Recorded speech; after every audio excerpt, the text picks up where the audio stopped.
Welcome to Cross-Border Tax Talks, where we discuss the latest trends in international taxation, from U.S. tax reform to Pillar 2. I'm Doug McHoney, PwC's International Tax Services Global Leader. The Pillar 2 engine from PwC is a game changer for Pillar 2 modeling, provision, and compliance calculations. Built on a graph system utilizing over 20 years of international tax technology, this centralized rules engine is built by a team of Pillar 2 tax experts from around the globe. PwC's Pillar 2 engine is currently available as a service and is now available to license. On this week's episode of Cross-Border Tax Talks, we're in Singapore at PwC's Asia-Pac Global Tax Symposium, where I'm excited to have Jesse Kavanaugh back on the podcast. Jesse is an international tax partner at PwC Hong Kong, where he serves as the tax reporting and strategy leader, as well as co-leads our Asia-Pacific Pillar 2 team. Jesse, welcome back to the podcast. Awesome. Thanks, Doug. Great to be chatting again. All right. So we tried to have this conversation about a year ago, and I will tell you, you're one of only two podcasts in the 185 where we had some audio issues and we weren't able to publish this. We had a similar issue with Professor Attai Grinberg, and I ended up having to re-record. Unfortunately, you're a lot further away than Professor Grinberg. So I'm sorry that it took a year for us to redo this, but I'm really excited to have you on. And a lot has happened since about a year ago where we had this conversation. But before we dive in, want to break the ice here because you have a fascinating professional background. You went to university in Australia. You worked in Hong Kong in public accounting, and then you went into industry to go work for a taxpayer. In 2014, you moved to Silicon Valley in the US for about 5 years, where you served as global head of tax operations for a large US MNC, which I think really makes your perspective invaluable because you've been in the weeds and the system. And then obviously you returned to Hong Kong and joined PwC. But I'm interested, what was the biggest surprise you and your family had when you moved to the US? Yeah, for sure. I was actually really surprised. We had a bit of culture shock. So coming from a native English speaking background, moving to Hong Kong, yes, a bit of a change. Going to the US, thought it was going to be much more like home, but culturally it's quite different. Different sense of humor, some of the self-deprecating sense of humor that we might have from Australia. Didn't really come across. land? No, not so much. I had my boss at one stage pull me aside and said, actually, I think it makes you look weak when you're saying these jokes about yourself. So yeah, it was a bit of an adjustment, but look, we loved it there. The family had a great time. Well, it's fascinating. I mean, so you got some coaching on that. Yes. Like, I think that's important, right? Particularly when we're dealing with people from multiple cultures and, different things land and are accepted in different cultures. And so how did you feel when that person approached you? I'm really glad he did, because it's not something I necessarily picked up on. The second bit of coaching he gave actually was, if you're in the room and you know the answer, don't beat around the bush and try and be polite and diplomatic and say, oh, I'm not sure, maybe it's this, maybe it's that. He says, just come out and say it. And that was something that it took me a long time to change. So there's a great book, and I've not been, I have no relation with a particular author, but I read a book about a year ago called The Culture Map by Erin Myers. And I think I may have recommended it to you. She's an INSEAD professor. I really would love to get her on the podcast, but I would highly recommend it to all of our listeners. A lot of it was just given the fact that I travel, that you travel, we know that there are these cultural differences, but it really helped for me to put a framework together of how do different people from different cultures react to feedback. That's one of the common ones, just how they say no, for example, in business dealings and the like. And it's made me a lot more aware when I'm traveling around and working with our PwC teams around the globe on how to deal with multiple different situations. So just an unsolicited plug for that book. But I read it after you recommended. Really good. Thank you. All right. So we're not here to talk about feedback as much as I would enjoy that. We're here to talk about Pillar 2. So a lot has happened in the region. Maybe we'll start with what is the status of Pillar 2 in the Asia-Pacific region, and really highlighting some of those jurisdictions that have or have not implemented Pillar 2 rules. Yeah, for sure. So we've got 9 jurisdictions where the rules are effective at the moment. And I'll try and get the list right. So we've got Australia, Indonesia, Japan, Malaysia, New Zealand, Singapore, South Korea, Thailand, and Vietnam. And for those listening, you actually weren't. I'm looking at the list, and you nailed it. Yeah, okay, good. So they're the jurisdictions. It's not as simple as that though, because each of the jurisdictions have got different sets of rules. Some have got the UTPR, some do not. The starting date for some of the rules was 2024, for some it's 2025, and there are some sets of rules that don't actually start until next year for 2026. So it is a bit of a mix across those jurisdictions. Yeah, and I think important for listeners, the 4 countries that have an IAR effective in 2024 are Australia, Japan, South Korea, and Vietnam. Yes. And what's interesting about Vietnam, at least as we are recording this, we know that they have their rules effective in 2024 for the income inclusion rule, as well as for a QDMTT. And that the form we've been told is going to be due by the end of 2024, yet we're still waiting for detailed rules. Yes, exactly right. Yeah, and that's causing a little bit of concern amongst some of the groups we're talking to. For sure. Maybe let's talk about sort of the elephant in the region insofar as that has not implemented Pillar 2. What about China? Yes, certainly. And I'll talk about China, India, and maybe Hong Kong. Hong Kong's sort of in between. Yeah. So China and India, absolutely no public announcement from China of what's going to happen. I think when you and I spoke about this last time, I gave my unsolicited personal view as to what was going to happen, and that's been proven wrong. I think with the geopolitics at the moment, I don't want to go out on a limb and say what I think would happen one way or the other. Very hard to predict. Because I think I'll be wrong again. But yeah, look, it's going to be very interesting to see what those 2 large economies do and how that has influence on the global framework going forward. Yeah, and presumably, particularly China is sort of waiting to see what happens with the U.S. We're recording this in the middle to late May, and ongoing discussions, negotiations between the U.S. and the OECD. We're going to focus on Asia-Pac, but the reason I mention that is that presumably China is going to wait to see sort of how that shakes out.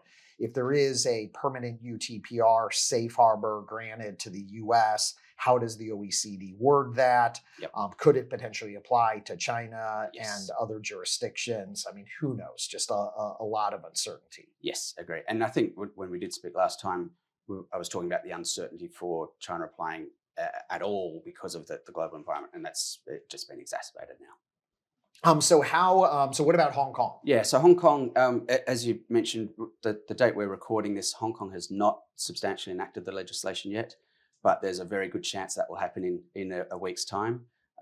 We expect the second reading and potentially the third reading going through. So maybe just to talk quickly about Hong Kong's rules, given that I'm from Hong Kong.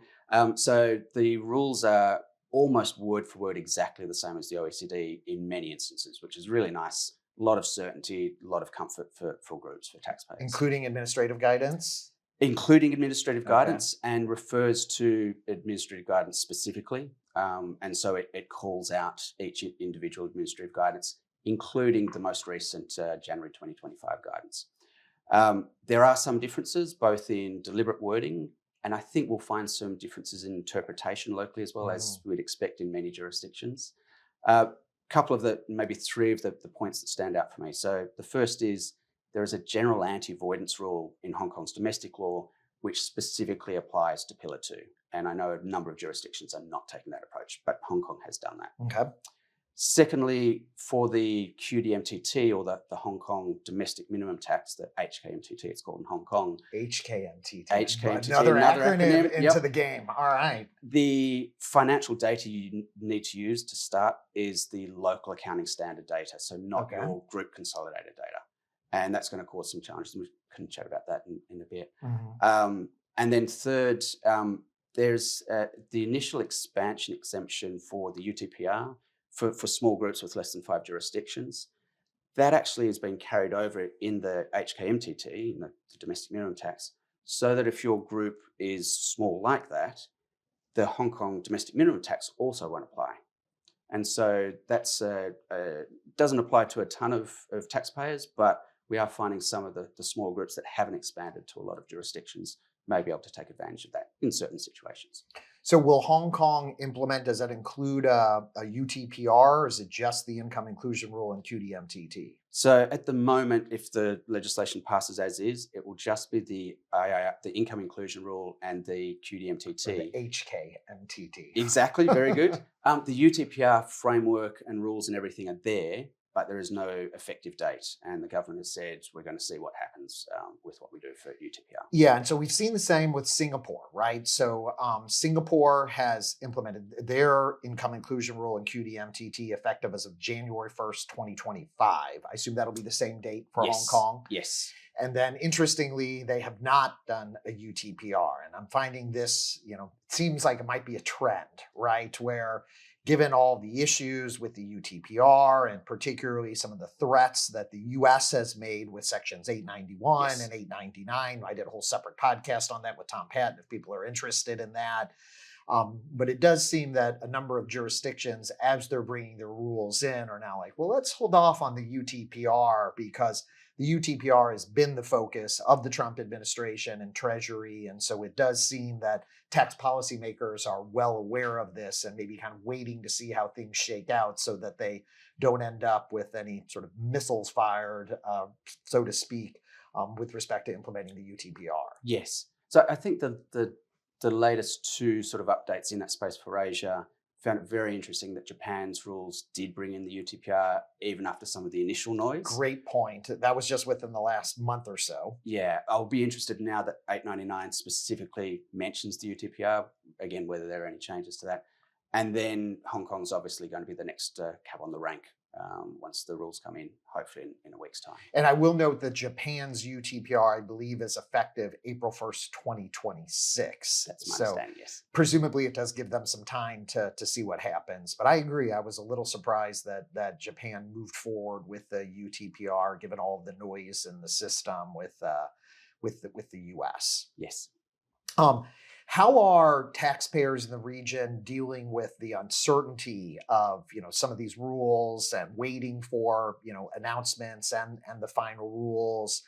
And specifically, as I travel around the world talking to lots of taxpayers and even our partners, I continue to get the question: is Pillar 2 really going to happen? Is the U.S. going to end Pillar 2? And my explanation is, well, we have the 35 countries that have implemented the rules in 2024. That is water under the bridge. Companies are going to need to comply. Again, we have some jurisdictions, about 4, I believe, at this point, that require QDMTT filings before the end of the calendar year, and then most other jurisdictions, it's not due until the Globe Information Return is due until June 2026. But is that something you're seeing in the region? And then what is your reaction as you talk to taxpayers? Yes, I think exactly the same. We do have, so I think a lot of tax directors are assuming this is coming in, and a lot of CFOs are sort of hoping that actually maybe it's not because of what they're reading in the press. But in reality, you're exactly right. The rules are in legislation in many countries. We've got the 9 we just spoke about for the region. The last point you made around some of those jurisdictions requiring an early QDMTT return, that's starting to pick up a bit of interest because many of our groups that are looking at getting prepared for compliance are thinking that they've got 15 months or 18 months for putting the return together. But if there's a jurisdiction that needs to go early, they're thinking we've got to get all of our data, all of our systems to be able to do that jurisdiction. And that effectively means we almost need to be able to do the whole group at that time. So that's advancing the timetable for a lot of groups. Yeah, this is a really important point in that you can't really do this on just the nature of the rules, trying to do this on an isolated basis, like for Belgium, for example. Now, it depends if you meet the safe harbor, of course. But I mean, even then, this is intended to be a cross, jurisdictional system, and really it makes it more challenging to try to do this on a jurisdiction by jurisdiction basis. Yes, absolutely. One of the other things that I say as a Pillar 2 advisor is that sometimes I feel more like a grief counselor than a tax advisor. Yes. And the stages of grief are denial, anger, acceptance. I don't really know what's after acceptance, because once you get acceptance, I feel like as an advisor, you're there. But there are still a lot of both advisors as well as taxpayers that are in the denial stage. Yes. And the concern I have for those taxpayers is that, all this noise that we have in the system, particularly coming out of the US, just gives taxpayers an excuse to continue to deny, and the way you framed it, put your head in the sand. And then Yes. there's certainly the anger, and which is understandable. But the fact is like the rules are the rules. We need to get taxpayers and everybody to the acceptance phase to start working and getting ready. Yes. I've actually had a couple of CFOs at the end of the meeting, and in a nice way say, that's one of the worst conversations I've had in a long time. Thanks, Jesse. I'm never the bearer of good news when we're talking about Pillar 2. Yeah, it's true. And it's just like, well, the rules are the rules. We did not create those, but I can empathize with that, certainly. All right, so want to move on and really talk about data. I mean, Jesse, you bring a lot of invaluable insight given your experiences. I've been in public accounting at PwC for 26 years. I've never been in a position where I'm trying to access data in a taxpayer system to be able to comply. And that's why I've really enjoyed working with you. And I've learned a tremendous amount from you since we've been working together for almost 3 years now on this.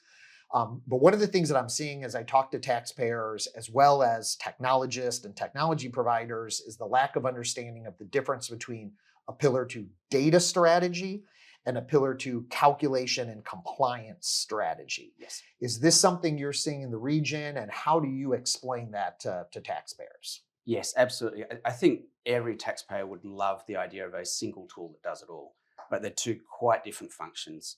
I think of the data challenge separately to the calculation challenge and the reporting.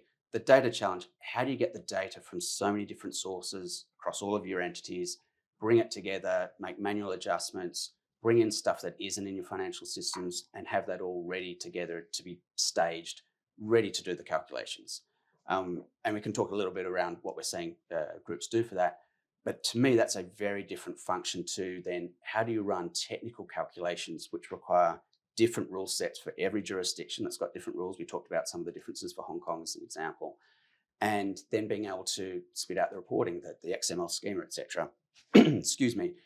Because that calculation function is so complicated, and the rule sets are changing, the rule sets are so sophisticated, having a tool that's separate to that enables the tool for the calculation to work well, but also then the data, there are different strategies that groups can take for that. Yeah, and I want to unpack those different data strategies, but maybe one comment that I'll make is that what we see in the market is that there are a number of ERP providers, there are a number of consolidation software companies that have a Pillar 2 solution. But and I think that there are some taxpayers believe that that is a one-stop shop for everything Pillar 2. So both from a data perspective as well as from a calculation and compliance perspective. And I try to caution those taxpayers in that, those providers, those technology companies generally do not have international tax expertise to be able to design, these bespoke calculations for every country's unique adoption of the income inclusion rule, of the QDMTT, of whether they've incorporated administrative guidance. And many of those technologies have a very robust Pillar 2 data strategy. Yes, absolutely. But then they require taxpayers to then build their own calculation engine. And then there's really no solution on how are you going to get the Globe Information Return in an XML schema submitted to the various governments? How are you going to get QDMTT forms, whatever those may look like? And so what I try to do is caution taxpayers to understand the difference between those two. And frankly, whether you use PwC's Pillar 2 engine or some other provider, the calculation strategy is and the compliance strategy is fundamentally different. And frankly, these rules are so complex that I don't even think our most sophisticated taxpayers in the globe have the resources to be able to build their own Pillar 2 calculator and deal with the technology to actually get those returns submitted. Yes, yep, I agree totally. So let's unpack then. You were going to some of the common data issues that we're seeing with Asia-Pacific taxpayers. And I will caveat, I haven't even heard the list, but that these are probably not unique to Asia-Pac taxpayers. That's been one of the fascinating things that I've seen as I travel around the globe, Jesse. Like the issues in Europe are the same issues in the US, are the same issues in Asia-Pac, because this is the same system that applies to all. But what are some of the things that you're seeing here in the region? Yeah, sure. So maybe just to step back and set the scene, for the data side, we're seeing groups take broadly 3 different approaches. So there are groups that are looking at the ERP or consolidation systems and trying to do the data staging that. And I think that's fantastic when they can. It's very robust, as you say, can have some leverage on the tax provision or the tax reporting as well. For some groups that aren't doing that, we're seeing a bolt-on system, whether it's a data lake or an extra tool, maybe it's a PwC tool or another service provider's tool, but bringing the data together off system, but with a separate tool. And then finally, we're still seeing a lot of groups that are more interested to use spreadsheets and email. Interestingly, when we've been talking to groups and saying, I think this is going to be a real challenge for you, a couple of groups have said, either we don't have the resource or the IT buy-in to do either of the sort of the more strategic approaches, or a couple of groups have said, actually, we don't really know what's involved. And so we don't want to build the automation, build the data staging in year 1 when it's all a bit unknown. So let's do it manually first for 1 year with the idea that we'll try and build that or customize our ERP or consolidation system to build that for year 2. I think there's going to be a ton of work. I think it's going to be really interesting to see how that comes through. Yeah, and what about the fact that the safe harbors, I think many taxpayers in the region meet the safe harbors in most, if not all, of the jurisdictions in which they operate. And so one of the comments that I often get is, well, why build a system for a transitional safe harbor in that process when we know that that transitional safe harbor is by definition transitional? Obviously, we're waiting and hoping for administrative guidance at some point. They got to get this US stuff figured out so we can get additional administrative guidance on what a new permanent safe harbor may look like. But how do you react to that comment insofar as trying to build a strategic process for Pillar 2, knowing that the transitional safe harbors are just that, transitional? Yes. Interestingly, for many of our groups, we're seeing that they're failing the transitional safe harbors in at least one jurisdiction. Okay. And so that's not been as big a question for us. For a couple of groups that feel very confident they would satisfy the transitional safe harbor in every jurisdiction, then yes, that I can understand the wait and see approach perhaps a bit more. But for what I see, that's actually probably the exception rather than the rule. Yeah, and the point of at least one jurisdiction. I mean, the fact is, many global multinationals that have greater than 750 million euro operate in a jurisdiction that has a below 15% statutory rate, whether it's Ireland, UAE, and then just the nature of the Hong Kong system, which is a territorial regime, obviously a 17% corporate rate, but just the nature of the territorial regime means that many taxpayers are below that. So that's not a surprising answer coming from somebody sitting in Hong Kong. What about maybe some additional data issues that you're seeing? And I know one of the challenges, for example, some legal entity analysis, but any others specifically? Yes, certainly. So on the legal entity side of things, so one of the things we're seeing is identifying the legal entities in the system. And we're often seeing entities that don't exist. And it might be permanent establishments, don't have a separate legal entity identifier.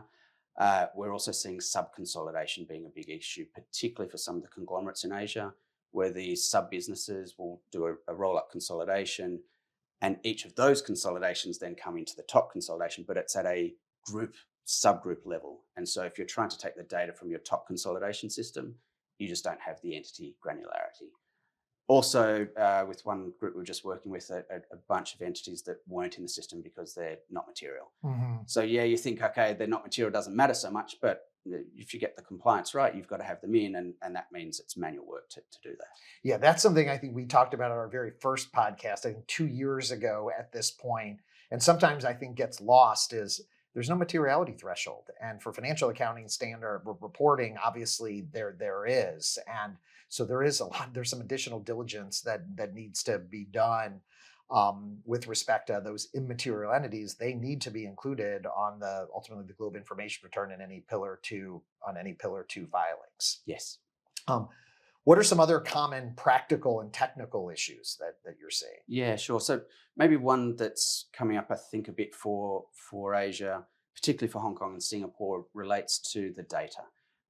It relates back to the data. So both Hong Kong and Singapore, for the domestic minimum tax, require the local accounting standard in most cases. So not the data that's in your group consolidated, which is what's required for most other Pillar 2 Yeah, I reporting. think it's about 50. It's fascinating. I thought most countries would, as a sidebar, I thought most countries would pick the local accounting standard because it would be a heck of a lot easier for tax authorities to actually administer that. But roughly speaking, I think of the 50 that we have, it's about half use local accounting standard and about half use the accounting standard of the ultimate parent entity. Interesting. I didn't Yeah. realize it was as high for the local accounting standard. Okay, so then this may be familiar for you then, but what we're seeing is many groups that wanted to get the data from their centralized consolidation system for every entity globally, that doesn't work for a jurisdiction where you've got a local accounting standard for the QDMTT rule. For some groups, it's a bolt-on set of data that you can add, but for many groups, it's actually two sets of data that you need to bring in to this data staging area and then to the calculation engine to run the local QDMTT calculation plus then the overarching IIR. Yeah, please. What about safe harbors? So, I think many taxpayers believe, oh, we can meet the safe harbor. And so I'm not overly concerned. There's no material, or we know the one jurisdiction or two jurisdictions that we operate. Any challenges you're seeing with respect to the safe harbors and potentially failing the safe harbors? Yeah, for sure. And I think the last time we spoke, we talked a bit about the 8 ways to fail the safe harbor.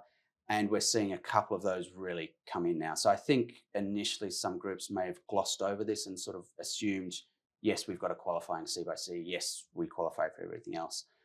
Possibly the two biggest challenges that I'm seeing, the first is around management accounts. So for groups that do their C by C on a bottom-up basis, where you're aggregating effectively the financials from each of the entities rather than a top-down basis, for those groups where their accounts are management accounts in certain jurisdictions, probably because the jurisdiction doesn't require local statutory accounts, those accounts are not prepared in accordance with authorized or acceptable GAAP, most likely, and therefore you don't have a qualifying C by C for that jurisdiction.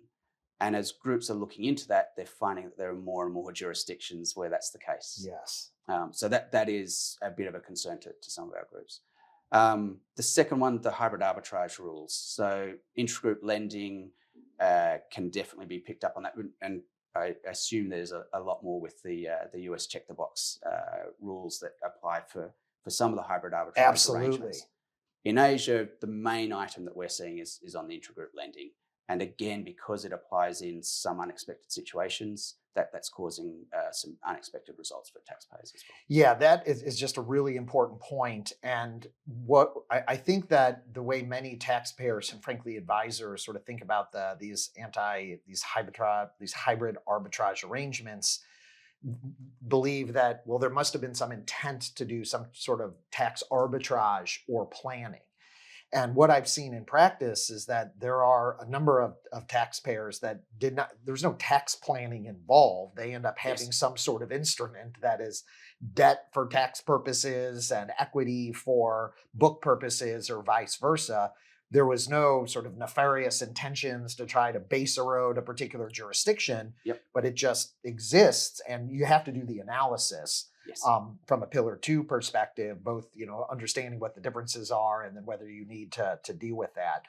I think the other thing that's going to be interesting is that we know that the OECD is very keen to get out the hybrid arbitrage rules for the main rules. The big challenge that the OECD has with any additional administrative guidance is that the US needs to get on board, and so that's why we're waiting anxiously to see what happens with the US.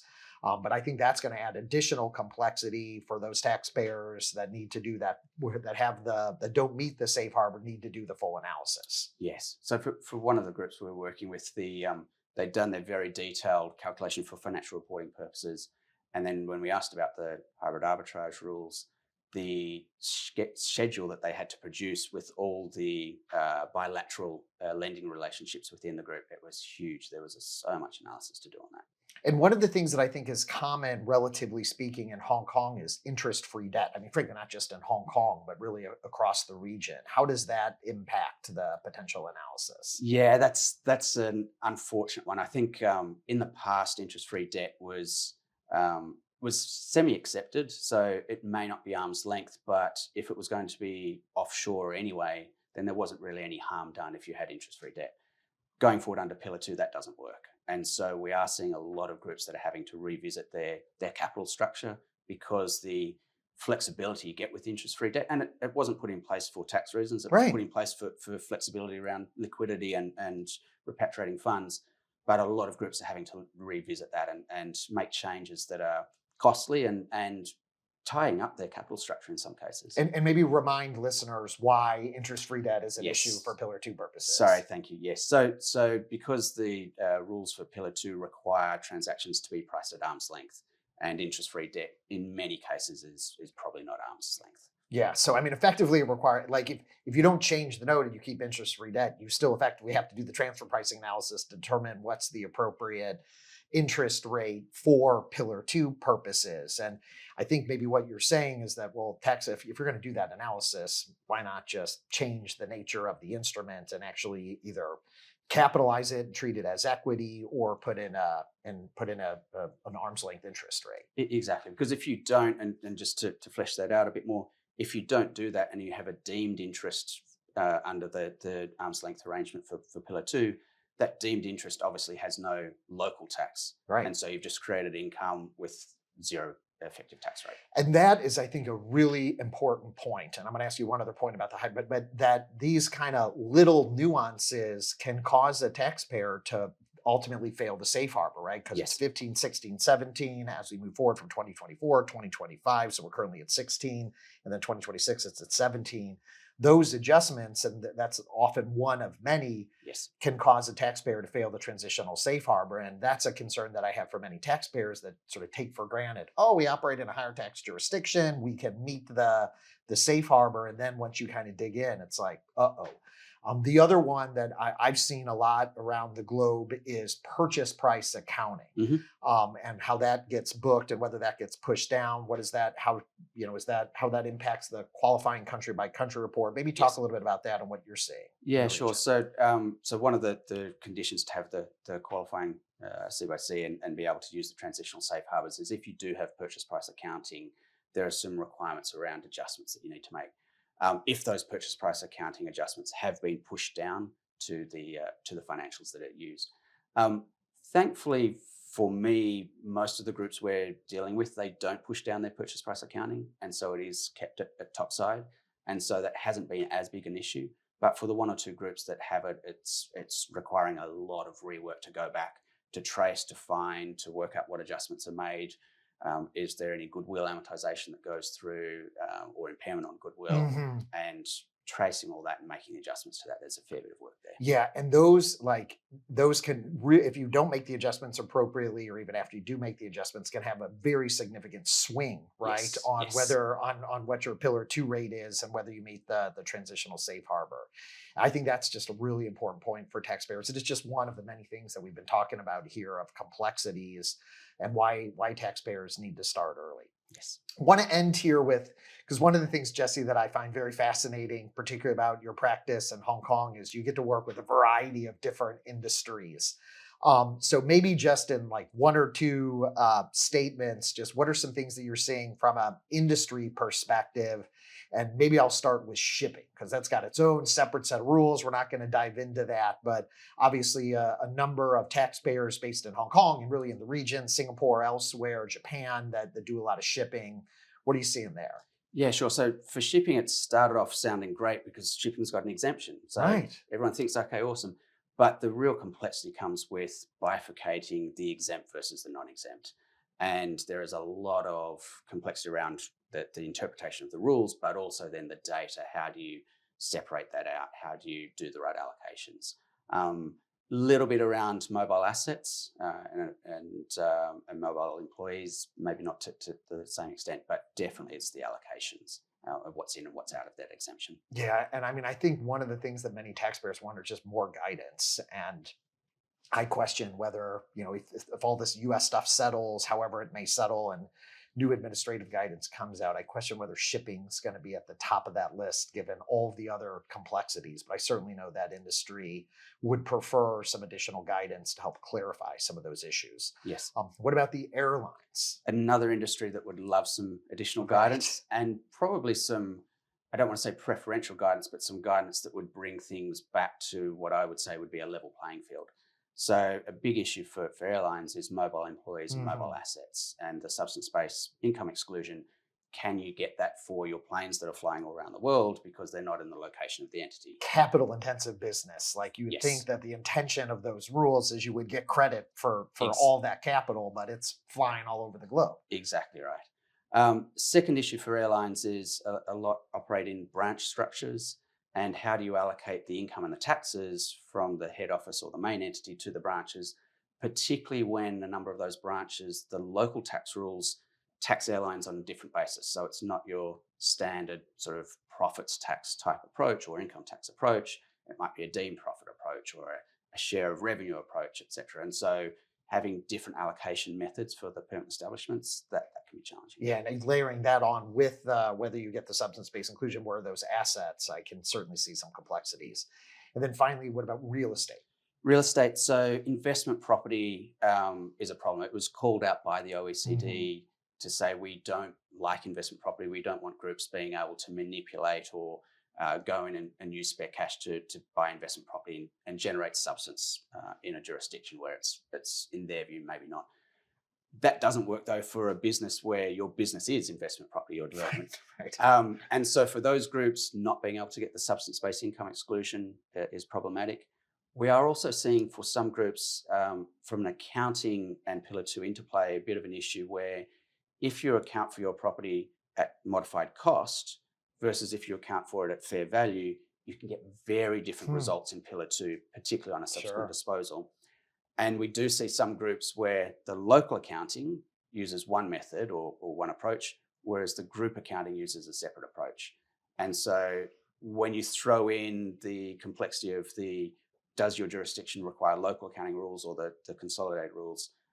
There could be big differences. All right, so maybe I'll let you have the last word. What recommendations do you have for taxpayers generally, or any sort of last comment here before we wrap? Yeah, for sure. So I think it comes back to the timing we were talking about before, and maybe it's a fairly straightforward point, but I would highly recommend everyone start getting ready for compliance if they've not already. The fact that we have to do filings later this year means you really need to get the process done as soon as possible. Great point. And I will remind listeners to check out, we have our PwC Pillar 2 tracker. It's available for free online. Maybe the other point too is registrations. And so I probably don't spend as much time talking about registrations. It's a one-time filing, but on the PwC Pillar 2 tracker, we include all of the registration requirements, when those are due, as well as when QDMTT is and Globe Information returns are due. So would encourage, you can also actually put in your fiscal year, if you're a fiscal year filer, to understand when those filing requirements are. So I think it's great advice. It's the same advice that I'm giving. Start early. This is highly complicated. And the way to think about it, taxpayers need to come up with an entirely new set of books and process for Pillar 2. And that certainly takes time, particularly if you want to try to technology enable it. So Jesse, thanks a lot for coming on. Always great talking to you. I love getting your perspective here in Asia-Pac and Hong Kong. Yeah, fantastic. Thanks, Doug. Enjoyed the conversation as always.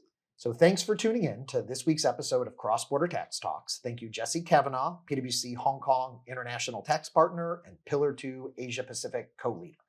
I'm Doug McHoney, PwC's International Tax Services Global Leader. Stay tuned for another exciting edition of the Cross-Border Tax Talks podcast.